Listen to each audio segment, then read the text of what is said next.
IFM News. IFM News. IFM News. Lokal. Ti LGU paway ket nangayabiti consultation meeting kadagiti pan nakabagi manipo diti Department of Public Works and Highways, Ilocos Norte 2nd District Engineering Office kas panagsagana iti pan nakitong Palti Phase 1 iti paway Public Market Rehabilitation Project. Nagserbi ti konsultasyon na napatega lugar para iti diskusyon, mapapan iti sakop ti proyekto, timeline iti panakaipatungpal, technical na konsiderasyon, ken mekanismo iti koordinasyon tapno masigurado tinanayas ken na urnos, apan ang rugi iti panakaibangon iti public market. Nagkakadwa dagiti panakabagi manipod iti gobyernong munisipal, DPWH, ken dadumapay ang maseknan, tapno tamingen dagiti banag a may naig kadigiti trabaho a rehabilitasyon.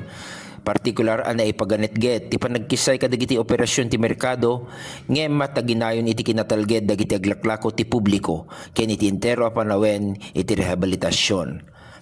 Para iti IFM News, Idol Glenn Batuyong, tatak IFM.